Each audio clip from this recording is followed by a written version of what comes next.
Hello, everyone. Welcome to episode 174 of Lonely Gods. I'm your host, David, and I'm joined here, as always, by Kate. Say hello, Kate. Hello, Davide. David. So we'll start off today like we normally do. Do we have any Doctor Who news? Not really, other than the fact that I bought a shitload of Torchwood because Big Finish had a sale over the Easter weekend. Yay! Yeah, we've got a fair bit of it now, I guess. Got, I guess, the remaining audios that we didn't have from like the first season of the monthly episodes, which I guess is like the first 12 before they changed to doing 6 a year instead of 12 a year. We got Torchwood Archive box set, Outbreak box set, which is with the Children of Earth team, and because the monthly audios tend to focus on a single character, because a lot of the actors are busy. So the box sets are like the full team ones. Oh, that's cool. Also, the Torchwood 1 box set, which I'm not really that interested in, but it's on sale, and it's a podcast, so. Torchwood 1 is the from that single episode of the show where we see the original Torchwood team. Correct. Yes. Well, it's like the Torchwood 1 is the one like the Doctor and Rose went to with the Cybermen and the where Yanto used to work, basically. Oh, I thought it was the like the old timey Torchwood. No, they have done a Victorian age one. They've done like some of the monthly episodes. Most of them are focused on just like missions within the timeline of the TV series. But there's an ongoing strand of them that are post Miracle Day, and there's also another sort of not really a storyline, but another run of them that are like different time periods throughout Torchwood history. And they have done a Victorian age one. They've done a 70s one set in LA, which looks like shit. They've done like a World War II era one. Why would they do a Torchwood 1 series like that? It's none of the characters. Probably because the lady that ran it is easier to book than John Barrowman. I don't know. And I think it's just to explore Yanto, honestly, because I haven't heard it, but that would be my guess, because he did say in the series that he used to work there and was one of the survivors. So before he came to work at Torchwood, I think Torchwood 3 is Jack's team in Cardiff. So my guess is to explore his early career. I would think. They're having a sequel box set to it coming out later this year, actually, called Machines, which is Wotan the War Machine's computer being like rediscovered and activated and stuff. Weird. Yeah. But actually, this month, April, they have another Tortured box set called Believe coming out, which is the full season 1, season 2 team of like Owen, Tosh, Jack, Gwen, and Yanto, and it's something about a weird cult, and Arthur Darville is the evil cult leader. And Rory, what are you doing? yeah, I know. Interesting. Well, then I guess the next thing is, have you watched any Doctor Who lately? No, we haven't. Unfortunately, not since we last discussed it. Just been pretty busy the last week. But if I do, I'll let you know. Fine, I get it. Doctor Who's not a priority. Not when I am working on wedding plans. No, it's really not. So especially not Doctor Who, that's driving me up the fucking wall. What? Why? Because fucking Missy needs to go away. I'm tired of Missy. Just wait. It'll be better soon. She's annoying. I want her to leave. I want her to go far, far away and never come back.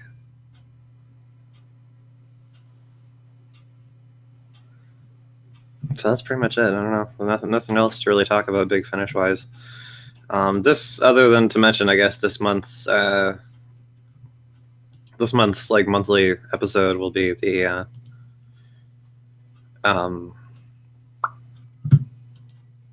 it'll be the first in the new regime of each Doctor having their own producer. So see how that goes. But it is a fifth Doctor story, so we'll get to it probably sooner than later. Well, yeah, I assume we'll start those backlog Fifth Doctor audios. once we hit Colin Baker. Yeah. There's a few of them. I mean, we've listened to the vast majority of them, but there are a few new releases that have come out that are like behind us timeline wise that I haven't bothered to turn around and get because fuck it. Yeah. We'll pick them up later. If they weren't that important to have been released earlier, then they're not that important now. Alrighty then. So why don't we just get into what we're talking about this week? So first up, we have our third. Is this the first part of the new Third Doctor box set? No, this is just the what are you talking about? Well, because usually the full box sets are more than 2 stories. No, not for Third Doctor. They've always been 2. Oh, okay. So no, this is volume 4 of the Third Doctor Adventures, with starring Tim Treloar and Joe Grant. Yes, old Timmy Bimmy. Mm-hmm. Sim Salabim, Tim.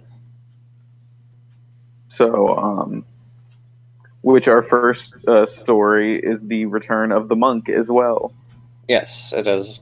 And also, I believe is probably his first meeting with the Third Doctor. I think so, yeah. I think. Oh, actually, no, wait, no, there wasn't, because there was that one short trip with Liz.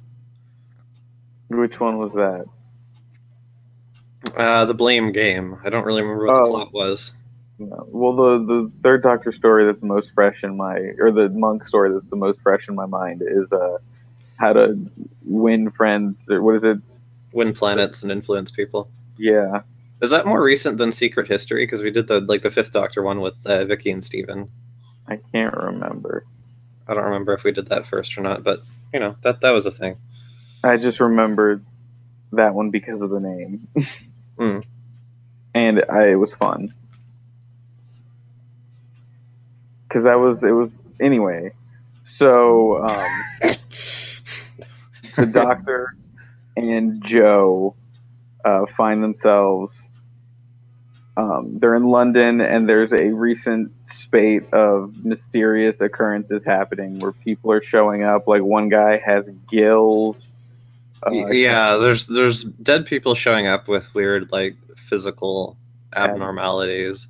Because there's the cold open is a guy jumping off a building, and like in the morgue when the Doctor and Joe go to investigate, he's got like nubbins that are like the beginnings of wings and slightly armored skin because like his body was trying to adapt to save him in time before he hit the ground. And then there's another person who was found like drowned but with the starting to develop gills.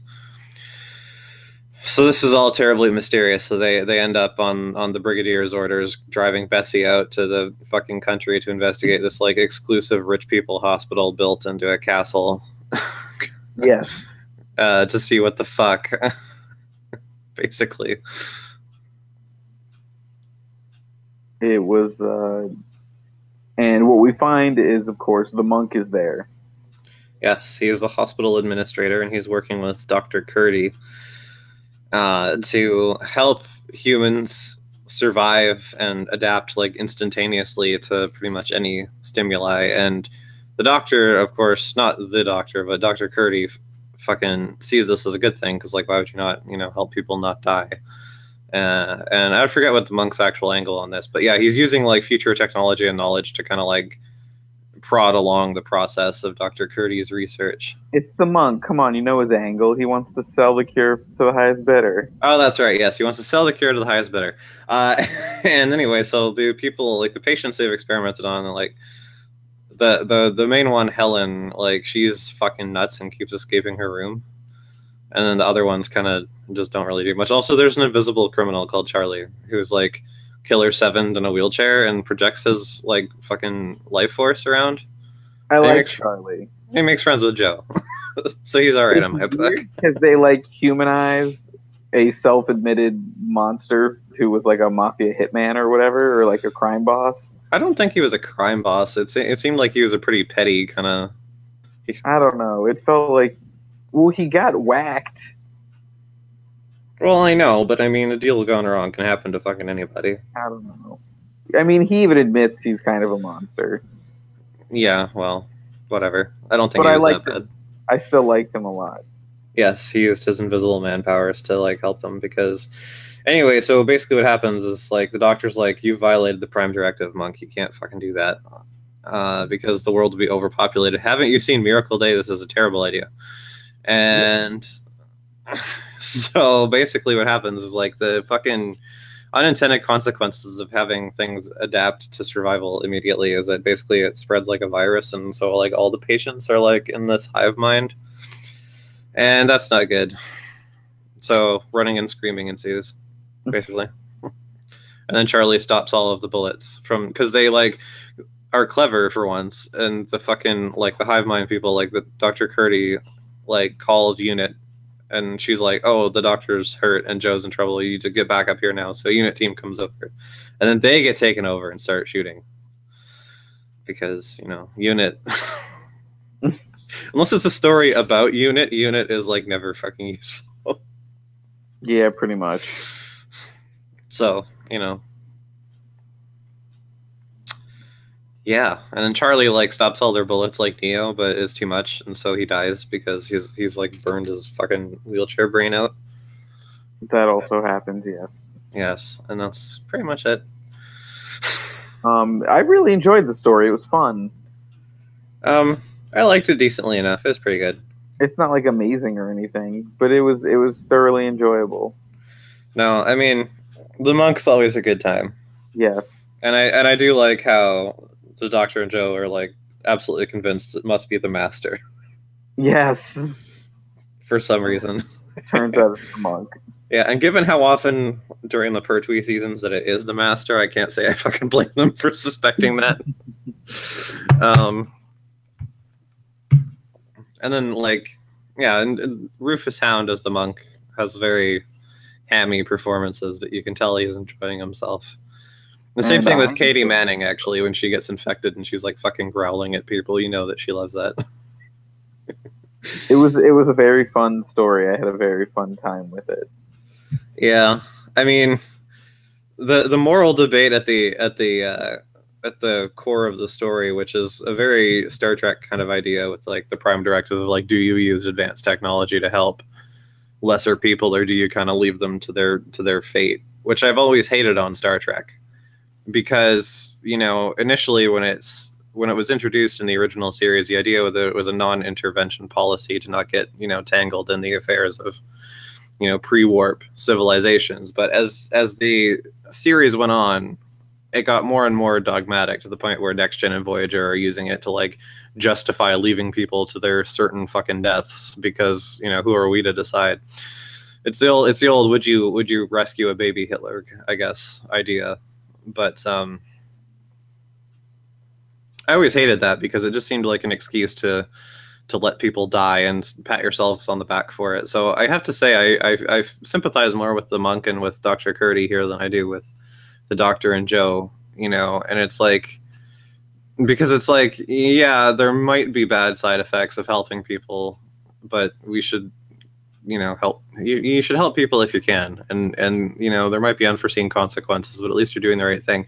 And that's one of the things that struck me as weird, because Doctor Who usually takes that stance. Doctor Who usually says, you know, we don't always know what the results will be down the line, but we're still going to do what we can now.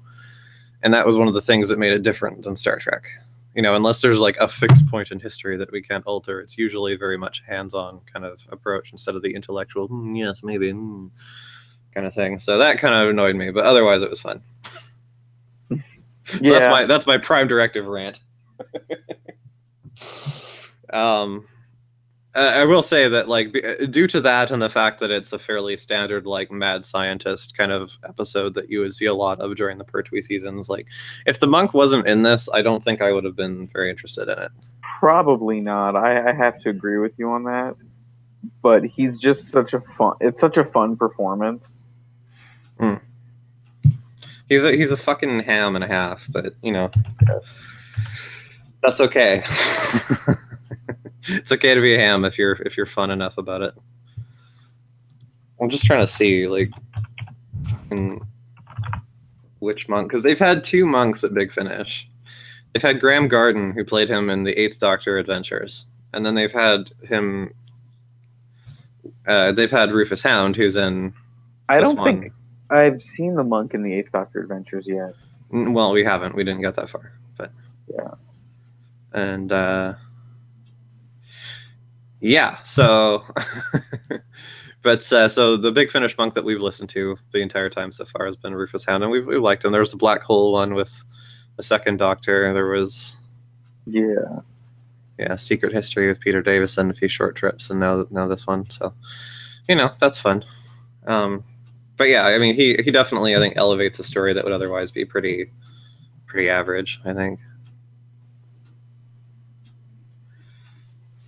Speaking of pretty average, let's talk about our other Third Doctor adventure. Okay. Did you like that? I did. It was a good segue. I don't necessarily agree with that opinion, but we'll get to that. Which way. So let's talk about the other story in our Third Doctor adventure box set, The Tyrants of Logic, which is the first Third Doctor Cybermen story. Yes, and written by Mark Platt, who also brought us Spare Parts, which is the best Cybermen story. I agree. Yes. Cybermen, to me, are at their best when you play up the body horror. Yes. In my humble opinion. So, Kate, why don't you take us through what happened in this story? Oh, now I see how it is. Yes. Okay, well, fuck my life. So basically, this is the aftermath of like the big like human Cyberman war that we've seen mentioned, many times with the glitter gun, all that beautiful nonsense, and any fucking way. So it's this fucking shitty fucking planet called Burnt Salt, which is like an old mining colony that was attacked during the cyber wars and is mostly abandoned. And it's like this barkeeper named Gusta and her fucking washed up jazzman friend Chad, who has like instruments grafted into him, so he kind of like fucking makes music for his own soundtrack, essentially. Anyway, so they're waiting for the delivery ship on their shitty town where they're eking out an existence. And the delivery ship finally arrives, and there's bad things inside. And the crew's all fucked up and dead, but also not dead. And then the doctor turns up, and there's also another stranger there named fucking, I forget, what is his name? The hacker? Not the hacker. There's no hacker. Or with the Cyberman, the guy who's from like the Cybermen exterminators, basically. Yeah, I like him. I forget what the fuck his name is, but he's got an American accent, so, and it's one of the few accents from Big Finish, I believe. Yeah, no, actually, that was totally right. I enjoyed the beginning of the story, but I felt like it meandered a bit, and I think there's some really bad acting in it too. Okay, well, we'll get to that in a second. But anyway, so basically the Doctor and Joe are there trying to figure out what the fuck, and the fucking Cyberman exterminator's like, what the fuck? And basically what happened is that also on Burnt Salt, there's this fucking like Bernard fuckhat project where it's like the wife of a former like naturalist, sort of like David Attenborough type, set up this like biome project on the planet as well. And during the cyber attack, I guess the husband was like partially cyber converted. And so she's trying to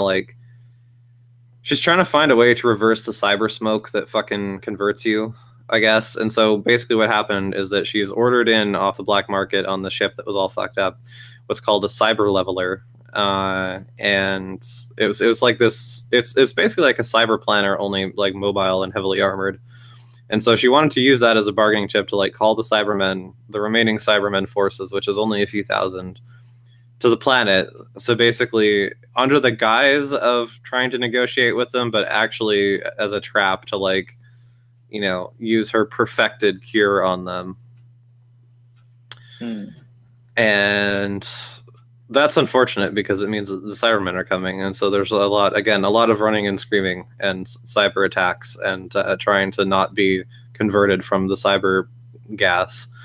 And also the fucking naturalist lady, she's like made these like super smart lemurs that help out because there's nothing that a tense robot horror story needs more than plucky animal friends. You didn't like the plucky animal friends? I felt like I could have liked them in a different story, but I don't think they were really at home here. There was, Because like okay, so like the planet of burnt salt is very like it's desolate. It's an ice planet. It's basically abandoned by the galaxy at large. It's like decrepit mining equipment, nighttime, blustery, very, very atmospheric and desolate. And then there's like, hey, I'm a lemur, as a boomaful. Like it's a bit much. I feel like one of those things is not like the others. I don't disagree. This is another story where they had a little bit too many plot threads going on. Yeah, and at least okay with the performances of the lemurs, I think the voice actress they got had a good voice for it. Yeah, no, but I just the However, character. the performance I felt okay. So this might be me being like retardedly anal about something again, but like in my brain, if you're gonna have talking animals or like sentient animals, it's like either you can have them speak normally or you can have them make animal noises. You can't have them speak normally and make animal noises because then it just sounds stupid. And they had them speak normally and make animal noises in this one. Yeah, they did. That's a terrible sin. I know that doesn't make any fucking sense, but But that's how it happened, and it was a bad decision.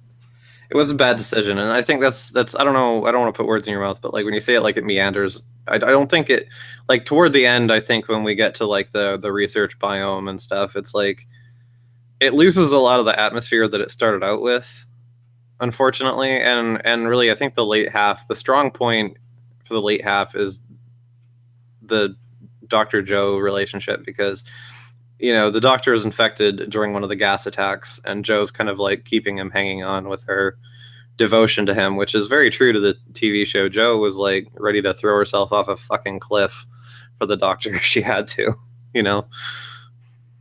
Okay, so my problem started with I think the doctor lady, the biome researcher lady, I think she's not a very good actress, and Okay. I think the performance she gives is not very good.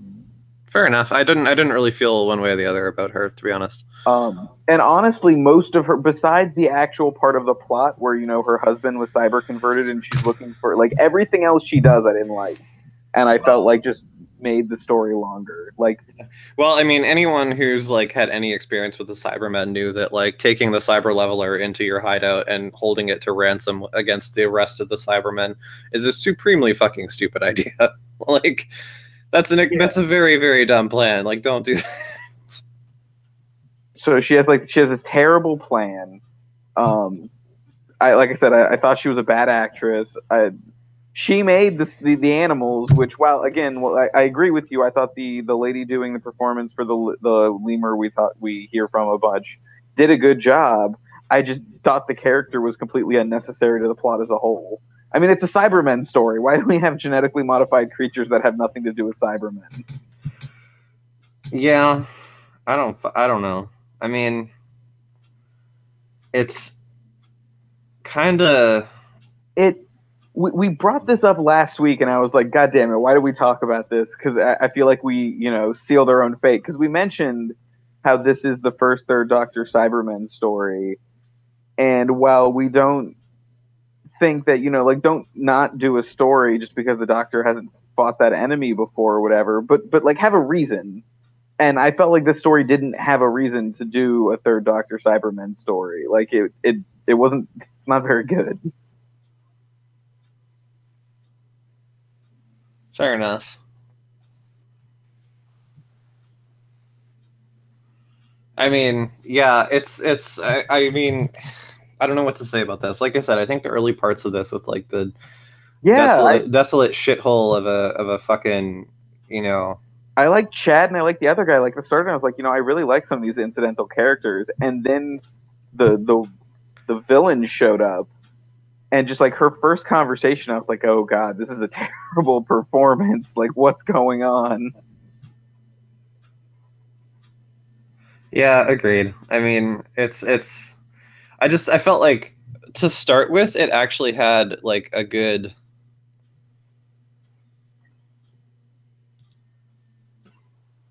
Yes, a good A good fucking It had like I said, it had a good atmosphere in like the desolate town, and it had like they did a good job, I think, of portraying like that the aftermath of the war. It's at first because it's like this is a settlement that has fallen through the cracks. This is a settlement that Earth has kind of forgotten about.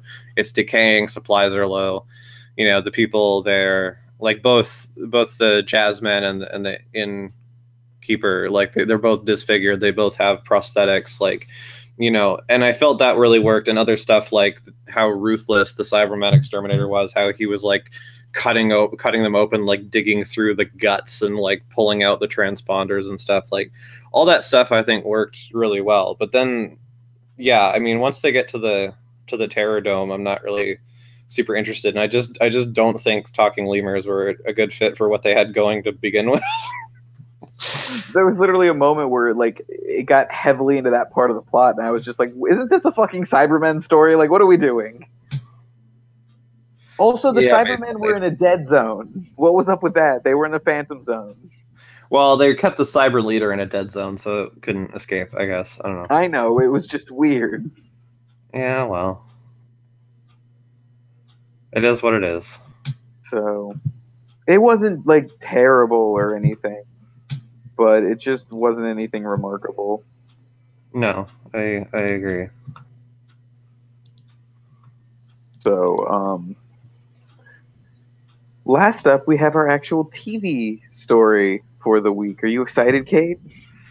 Not in particular, no.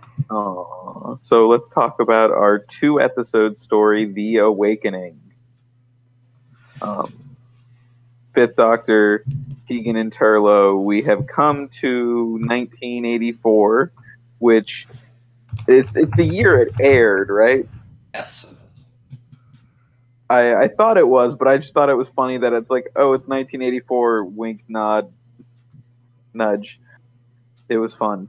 And we've gone to an English village to visit Tegan's uncle, right, or grandfather, Her grandfather, her yes. grandfather, who is a researcher. He's like the local historian. Yeah,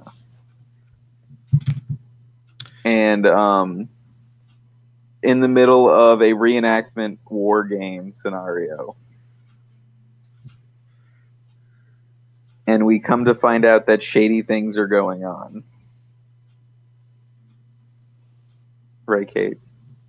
Well, yeah, basically there's the fucking the local knuckleheads have been possessed by a Yahoo from space. Yeah. Exactly what happened. A giant face from space. Yes. Um, Not to put too fine a point on it, but yes. so The Awaken, it's only 2 episodes, which is just as many as it needed to be. I enjoyed the story quite a bit, but it is pretty bad, I think. Like it's definitely on the bad side, but I thought it was very fun. Because basically, what is it? What's the creature called? The malice. Yes, I knew it was something like that. But yeah, the That malice. was something obvious and stupid. It was. I was thinking malevolent, but I knew it was like it's just a word for evil. Like it's literally just a word for like ill intent. Um, is this weird face in the rock? It's some sort of weird creature. I never fully understood what it was. All I know is they were in the church basement, and then all of a sudden the doctor was looking through a hole in the wall at a giant eye, and I was like, "Oh boy, I know where this is going," because it's a giant face. Yeah, pretty much. It's the face of evil. It is the face of evil, but it's like some weird creature that like embeds itself in the environment, I guess, that controls psychic energy or utilizes psychic energy to exert its will. Yeah, basically. And it's using the intense emotions created from the war games to take over the town, to do a human sacrifice, to feed it the energy it needs to control the world, right? Pretty much. Pretty much. I know one of the reasons you didn't like it, Kate. What do you think? One of the reasons I didn't like it was. Is it that the the story specific female lead has a very annoying voice? No. Oh, then what? Tell me what you think, Kate. I don't know. I thought it was all right. I mean, it's only 2 parts, so there's not really a lot to it. I think it's kind of fucking. It's like I don't know. It's pretty slight. It's like we find out what's going on very quickly, and then we kind of just deal with it, and it's over. Which I guess is what a story is, but I just felt like it was kind of a bit threadbare, and it's hard to really be invested in something that's kind of whatever. And so I'm so not fucking explaining myself well at all. Words, Kate. Words. I can words, but fucking like basically though, I fucking don't feel the need to explain myself to you, you little bitch. No, but the point of the podcast. Shut up. At the point of the podcast, I don't like. Okay, I feel like I don't understand why. I don't understand why, like, the fucking face is so easily defeated. Because okay, so what happens is, like, the malice, like, feeds off the psychic energy. So the battle that they're reenacting from the English Civil War, like, activated it, and it had a catastrophe or whatever. And so now it's waking up again because of the war games, and it's trying to, like, make the participants reenact the battle so that it can fucking feed on that, I guess. But then, like, they kind of just, like, push the guy down the face hole. So, and then all of a sudden there's a hole in front of the face. And because it seemed like it was in the rock. And then all of a sudden there's a pit. No, I agree. But so then it kind of just goes the way it goes, I don't know. It's and then it kind of just goes away, and then they are like, oh, let's stick around here for a bit to visit my grandpa, and he's like, okay, and it's like, so is it dead? Like, yes, I'm gonna say yes.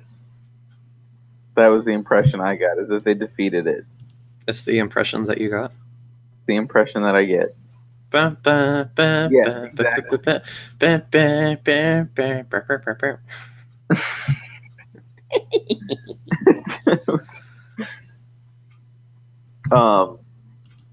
I enjoyed it for what it was. Yeah, you're right. It's a very slight story. Like, I think we can do successful, like, intense 1-hour episodes, but there really isn't a whole lot going on here. No, this is kind of running around the village green, and I don't know. But yeah, like, I like the face. Fuck. I like the weird face when it showed up. What?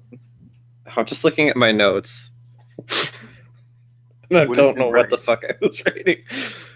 Vil Lolger in Lockstickab is nice. I don't know what the fuck that means. I liked the way the face looked. I liked the weird face lizard that showed up in the TARDIS when they were trying to defeat it. Oh yeah, the little, like, gremlin gargoyle part. Yeah, like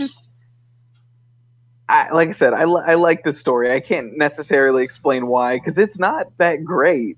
Like, I can understand it's not that, like, a super special episode or anything, but it was just fun. I don't hate it. It's like it's kind of a whatever. The only thing that I thought was, like, do we have a new companion? What, with Will? Yeah. No. Good. They considered it, but they didn't. And, like, it's not like you need fucking more companions. Fifth Doctor's TARDIS. Like, no. Jesus Christ.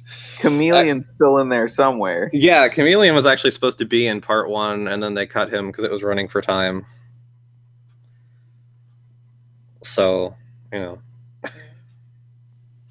that's good. That's a good use of that expensive fucking prop you guys paid for. But yeah, I don't know. I mean, the part that interested me was seeing Tegan's grandfather because, in the new series, it's like everybody's got a fucking, relative or a boyfriend or whatever at home that we see often, and it's like, but in the classic series, it's a lot rarer to have that kind of thing. And like we had Tegan's Auntie Vanessa who turned into like a tiny thing. Fuck my life. But yeah, I was interested in meeting her grandfather, and I mean, unfortunately, at the course of the story that we do get, there's an evil face in the wall. There's an ominous crack, which makes me think of Amy's crack.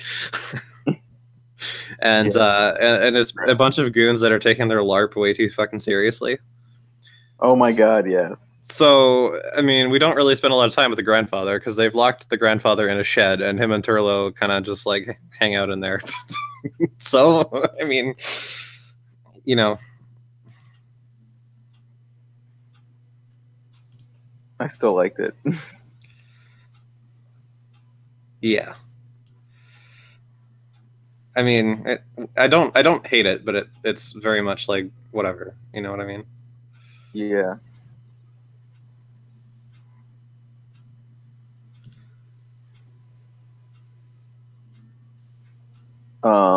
But yes, I mean that's really about it. Like it is a very slight story. It's only 2 episodes. Um, so yeah, that's The Awakening. What are we doing next week, Kate? We are fucking my ass. No, we are not. We are watching Doctor Who. Oh, okay. So next week we don't have any new releases, I don't think. So we have a monthly range audio called "And You Will Obey Me." So take a wild guess what that's about. We also have a TV story, Frontios. So look forward to that, or don't. I don't really care anymore. Nice. Thank you. All right. Well, we will be back then. Bye, everyone. Goodbye.